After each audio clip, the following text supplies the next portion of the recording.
역대하 9장 말씀은 스바 여왕이 솔로몬을 찾아온 이야기로 시작해서 솔로몬의 재산과 지혜, 그리고 솔로몬이 최후를 맞이하는 것에 대한 간단한 기록입니다. 다윗과 솔로몬 때에 이스라엘이 그 아시아와 또 유럽과 아프리카의 그 교각 역할을 하는, 다리 역할을 하는 그 가나안 땅에서 어떻게 그런 영광과 평안을 누릴 수 있었을까 좀 생각을 해봅니다. 그 이전에 이집트라는 강한 나라와 또 바벨론 제국이 있었고요.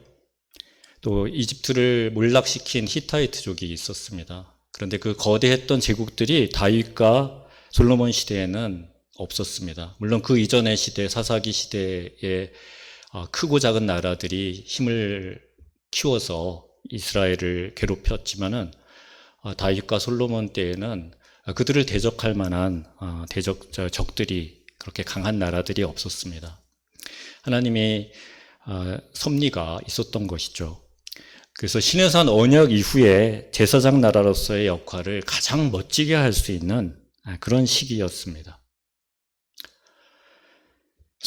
다윗의 뒤를 이어서 이스라엘 왕이 된 솔로몬은 하나님께서 주신 그 지혜로 인하여서 그 명성이 온 세계에 알려졌습니다.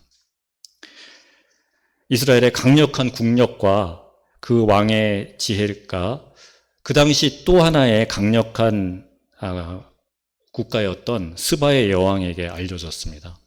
스바는 중동과 동아프리카를 이끌어 나가는 아주 영향력 있는 나라였던 것으로 알려지고 있습니다.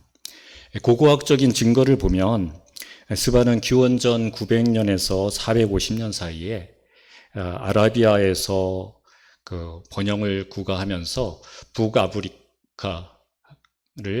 북아프리카의 넓은 땅을 차지했던 그런 부강한 교육 국가인 것으로 짐작이 됩니다. 우리 한번 지도를 함께 보겠습니다.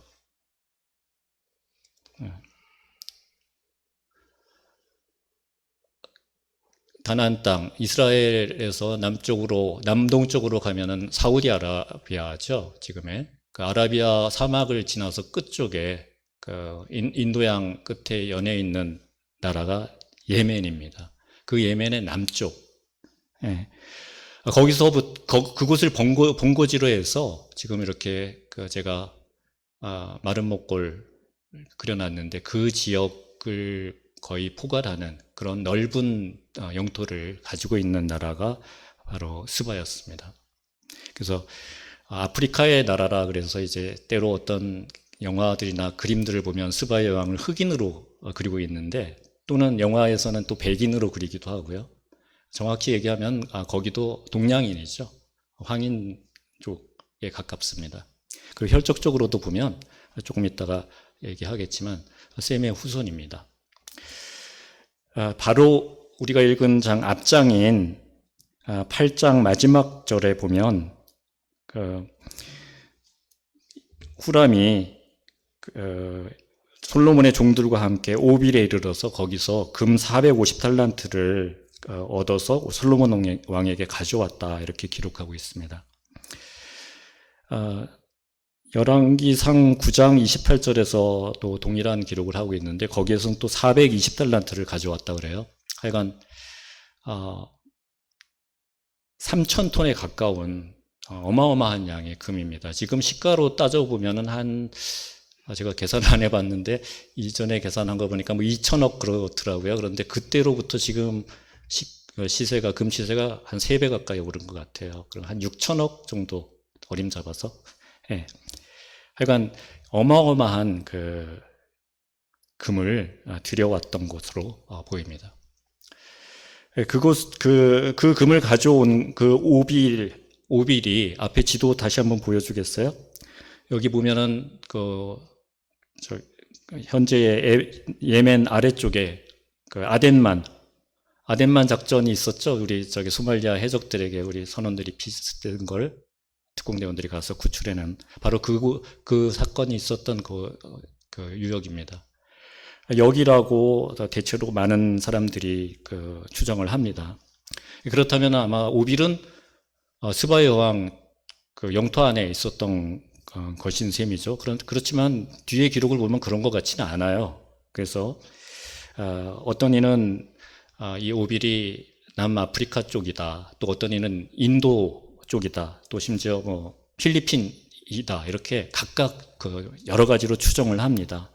또 심지어 16세기에 포르투갈 선원들이 호주 동쪽에 있는 솔로몬 제도를 발견을 했는데 그곳에 사람들이 많은 금부치를 가지고 있는 걸 보면서 여기가 바로 오빌이구나. 그래서 그곳의 이름을 솔로몬 군도라고 이름을 붙였다고 합니다. 그러니까 스바는 지금의 남예멘을 중심으로 해서 바다 건너 아프리카 땅, 이디오피아와 남수단까지 이르는 그런 방대한 지역을 영토로 하는 부강한 나라였던 것은 틀림없습니다. 이 두 대륙에 걸쳐 있고 또 아프리카와 아시아 간의 교역의 중심지 역할을 하는 곳이죠. 그래서 지금도 그곳에 향료가 유명하거든요. 그 향료가 미디안을 거쳐 가지고 사해 남쪽을 거쳐서 이스라엘 땅으로 와서 팔리기도 하고 또 그것이 이집트 또 시리아나 이쪽 북쪽까지도 팔리고 있다고 합니다. 그러니까 그 교역이 거의 3,000년의 역사를 가지고 있는 셈이죠. 하여간 스바는 굉장히 그 교역을 통해서 부강한 부와 힘을 다 가진 나라였던 것으로 보입니다. 스바는 여기 역대하하고 평행구문인 열왕기상 10장 이렇게 같이 나오고요. 이 외에도 구약에 2번이 더 나오는데요. 먼저 창세기 10장 28절의 말씀 함께 보겠습니다. 예.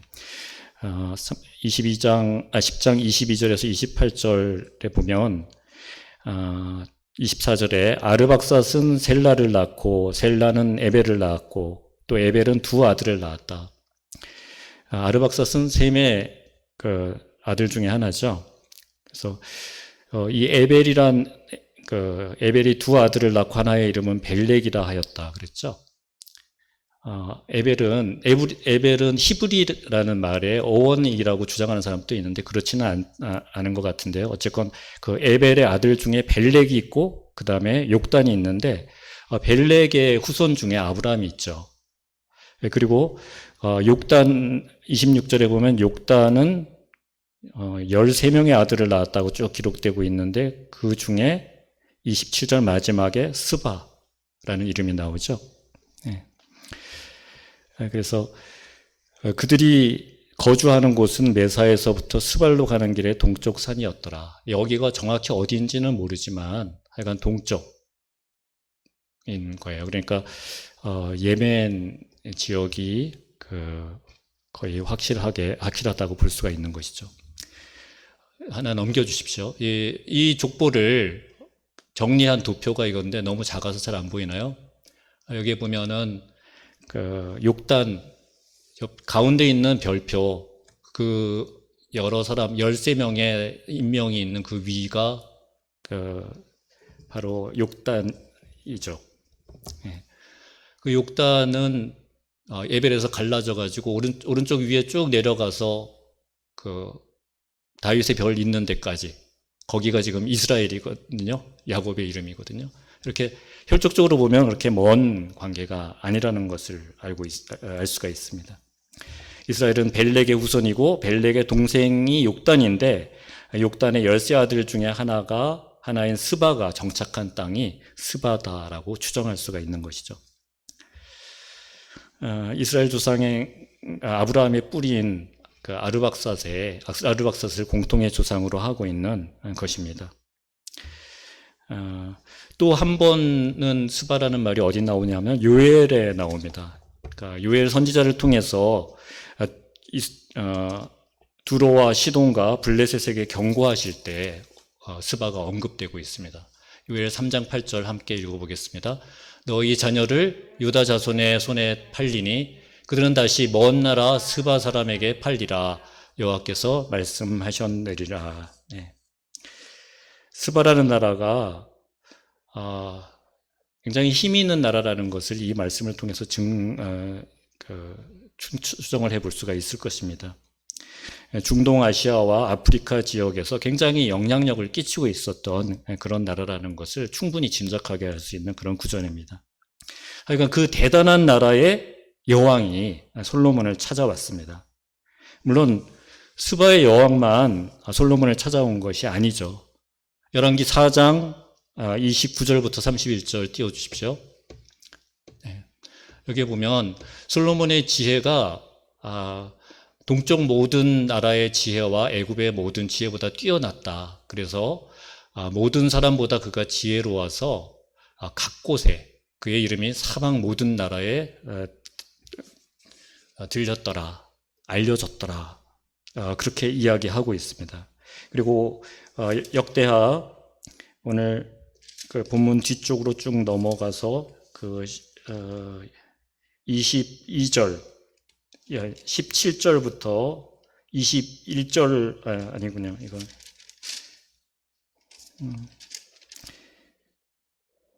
네, 14절 죄송합니다.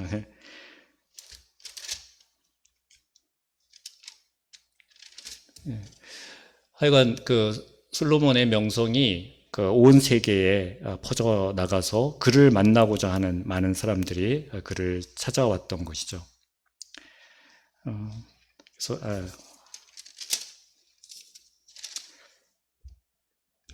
그런데 그 유독 이 스바의 여왕에 방문한 것만을 이렇게 그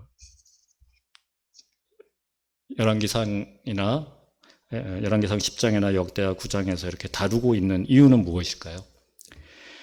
그리고 또 그 스바의 여왕이 솔로몬을 찾은 이유는 무엇일까요? 앞에서 본 것처럼 바로 앞장 8절 8절에서 솔로몬의 종들이 오빌에 이르러서 금 450달란트를 얻어 솔로몬 왕에게 가져왔더라. 이렇게 이야기하는 것으로 보면 솔로몬이 이 홍해를 통해서 동쪽으로 진출했다는 것을 알 수가 있죠.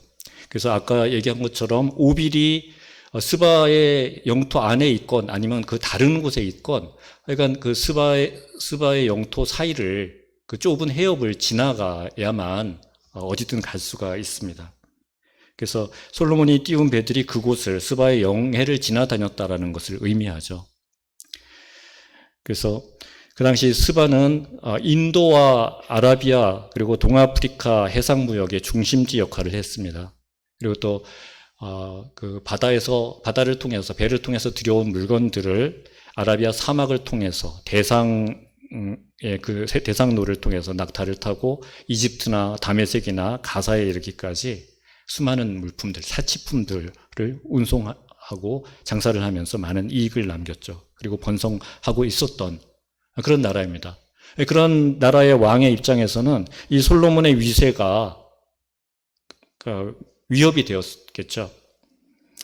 그래서 스바의 여왕이 솔로몬을 찾아왔다라고 그렇게 설명하는 분들이 많이 있습니다.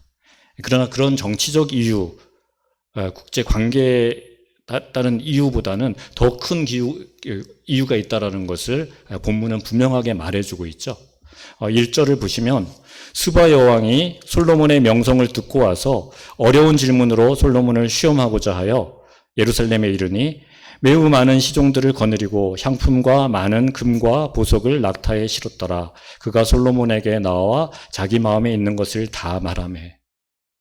이렇게 기록하고 있습니다. 스바 여왕은 솔로몬이 가진 지혜를 시험하기 위해서 예루살렘에 왔다. 그리고 먼저 자신이 가지고 있는 재물과 시종들을 보여주며 자신의 위세를 보여줍니다. 그리고 어려운 질문으로 솔로몬을 시험했다고 하고 있습니다. 그렇다면 어려운 질문이 무엇일까요? 그것이 국제 정세에 관한 질문일까요? 아니면 자기가 나라를 통치하는데 걸림돌이 되는 그런 여러 가지 문제들에 관한 것일까요? 아니면 혹시 여왕이 결혼하기 쉬울까요? 쉽지 않겠죠? 자신이 결혼을 해야 되는데 이거 어떻게 해야 될까? 그런 고민일까요? 여러분이 정말 지혜로운 사람을 만난다. 세상에서 가장 지혜롭다는 사람을 만날 수 있던 기회가 있다면 여러분들은 무엇을 물어보겠습니까? 경제적인 문제? 건강의 문제?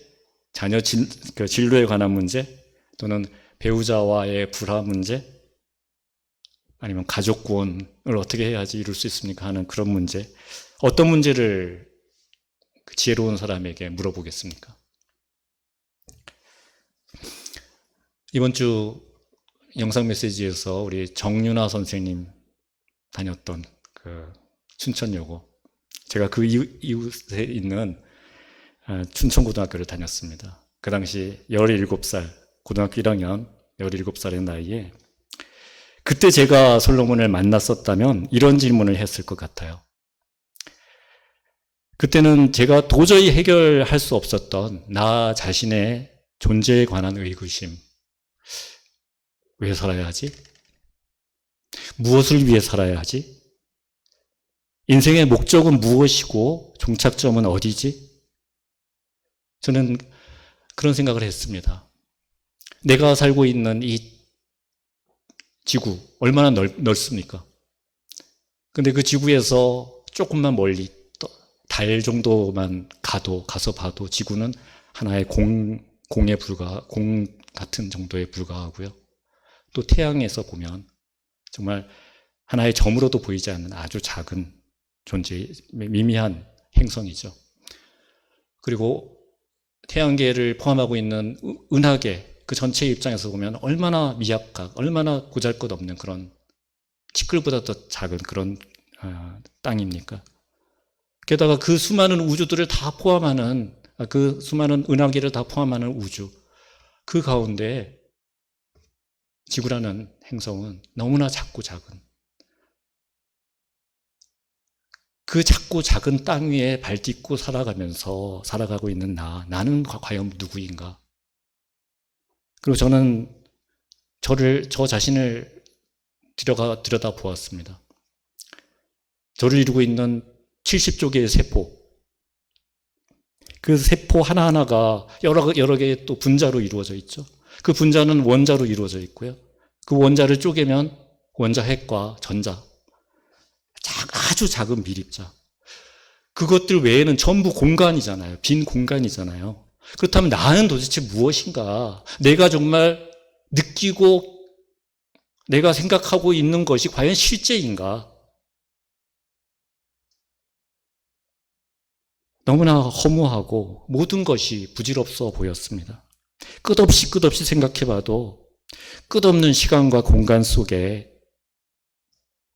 나는 정말 아무것도 아닌 존재였습니다. 거기서 내가 발버둥 치고 무언가를 애쓰고 노력해서 평생 무엇을 이룬다고 하더라도 그것이 나에게 과연 무슨 의미가 있는가? 굉장히 어린 나이에 염세적이고 회의적인 그런 소년이었죠. 그런 17살의 제가 세상에서 가장 지혜롭다는 솔로몬을 만날 기회가 있었다면 그에게 나는 누구입니까? 당신은 누구입니까? 우리가 살아간다는 것은 어떤 의미가 있습니까? 라고 물어보지 않았을까 이렇게 생각을 합니다. 여러분, BTS가 전 세계의 소녀뿐만 아니라 할머니들 마음까지 사로잡았다 그러더라고요. 여자들뿐만 아니라 남자들도 다들 BTS 이렇게 외치죠. 그리고 싸이, 이들이 미국과 전 세계 음악 시장에 진출하게 된 것, 그것은 단지 운이 좋아서였을까요? 그들보다 앞선 선구자가 있었습니다. 한국 대중음악계를 완전히 정복한 박진영이라는 사람이 있었죠. 근데 박진영은 그곳에 만족할 수가 없었습니다. 그래서 어느 날 미국에 진출해야 되겠다. 그래서 미국에 홀로 건너가서 한국의 대중음악을 전하기 시작합니다. 비의 음악을 불가능하다는 빌보드 차트에 올려놨고요. 그리고 또 원더걸스를 성공시켰죠. 그 박진영은 이 시대에 가장 영향력 있는 음악인일 뿐만 아니라 엔터테인먼트 사업을 이끈 아주 성공한 경영자이죠. 그가 문득 이러다 내가 죽으면 내 삶이 무슨 의미가 있지? 자신의 죽음을 생각하게 됐습니다. 죽는다는 것은 무엇일까? 그래서 그는 예수님을 만났습니다.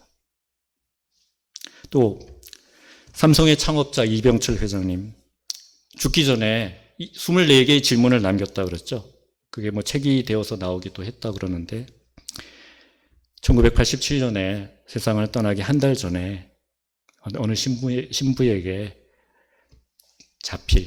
자필로 알려졌는데 사실은 자필이 아니랍니다. 네. 비서실에 글 잘 쓰는 사람이 받아 적어서 그 질문지를 그 신부에게 보냈는데요. 거기에는 돈에 관한 얘기도 또 기업에 관한 얘기도 경영에 관한 얘기도 그 어떤 이야기도 거기에는 들어있지 않았습니다. 사람과 하나님 그리고 종교에 대한 실존적인 물음이 거기에 담겨 있었다고 합니다. 솔로몬의 버금가는 부강한 나라의 왕이었던 스바의 여왕은 어땠을까요? 그 역시도 인생의 목적과 누구도 피할 수 없는 그 죽음에 관한 질문을 솔로몬에게 던지지 않았을까요? 어떤 지혜로운 사람이라고 하더라도 그 질문에 대해서 답하기 어렵습니다. 아마도 500년 뒤에 솔로몬 500년 뒤에 역사에 등장한 시달타가 솔로몬 시대를 살았다면 그 역시도 솔로몬을 찾아와서 같은 질문을 하지 않았을까요? 그 시달타보다도 500년 이전에 헛되고 헛되도다 이렇게 이미 외친 솔로몬이 있었다는 사실을 그가 알았더라면 그가 그토록 고행하고 그러지 않았겠죠. 오직 다윗의 후손으로 오실 예수님을 믿고 그 안에서 구원받는 길을 택했을 것입니다. 그는 아마도 솔로몬에 관한 이야기를 전에 듣지 못했던 것 같습니다. 자, 스바 여왕이 솔로몬을 시험했습니다. 그 시험의 결과가 어떻습니까?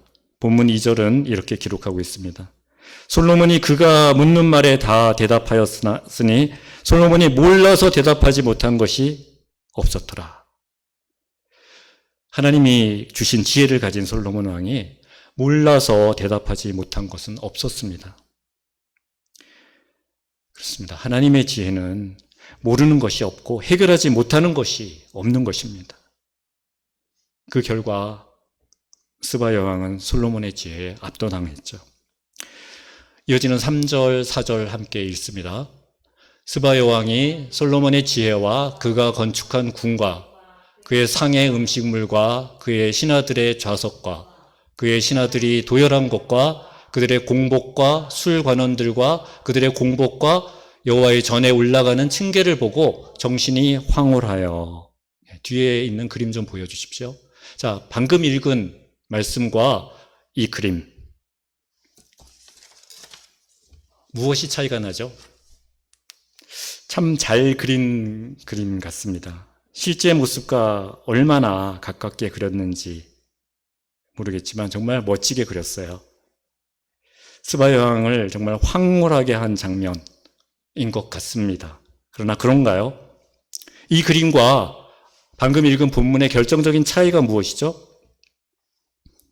스바 여왕을 황홀하게 한 것이 이렇게 온통 황금으로 장식되고 12마리의 사자가 왕자를 올라가는 그 계단에 장식되어 있는 누가 보더라도 정말 와 멋지다 하고 생각할 정도의 그런 모습 그것에 의한 것이었나요?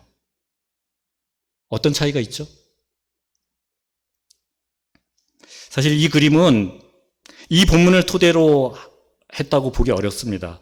뒤에 있는 17절에서 21절을 토대로 상상해서 그린 그림일 것입니다. 3절에서는 스바 여왕이 솔로몬의 지혜와 그가 건축한 성과, 또 4절 마지막 부분을 보면 여호와의 전에 올라가는 층계를 봤다라고 하고 있습니다. 우리의 시선은 이 화가의 시선과 비슷합니다. 이 화가 역시도 대부분의 사람들의 그 시야와 그들이 초점 맞추는 것과 다를 바 없는 것이라는 것을 알 수 있는 것이죠. 스바 여왕을 결정적으로 감동시킨 여호와의 전, 그것을 우리는 잘 보지 못합니다. 말씀을 좀 정리해야 될 것 같습니다. 다음 시간에 좀 이어서 더 말씀드리도록 하고요. 죄송합니다. 시간이 너무 지나서. 스바 여왕은 이렇게 하나님의 지혜에 압도된 후에 솔로몬이 아니라 솔로몬에게 지혜를 주신 하나님을 찬양합니다. 이처럼 하나님의 지혜는 사람을 높이는 것이 아니라 하나님의 이름을 높이는 것입니다. 우리 8절 함께 읽습니다. 8절 시작. 당신의 하나님 여호와를 송축할지로다. 하나님이 당신을 기뻐하시고 그 자리에 올리사 당신의 하나님 여호와를 위하여 왕이 되게 하셨도다. 당신의 하나님이 이스라엘을 사랑하사 영원히 견고하게 하시려고 당신을 세워 그들의 왕으로 삼아 정의와 공의를 행하게 하셨도다. 우리는 우리 자신의 이름과 명예를 드높이기 위해서 지혜를 쌓고 지식을 높이려고 합니다. 물론 우리가 살아가는 이 세상에서 잘 살기 위해서는 그 지혜와 지식이 필요합니다. 그러나 우리가 구해야 할 것은, 우리가 구해야 할 지혜는 바로 하나님의 지혜입니다. 그리고 그것을 가진 사람은 하나님께 영광을 올려드린다는 것을 우리는 기억을 해야 합니다.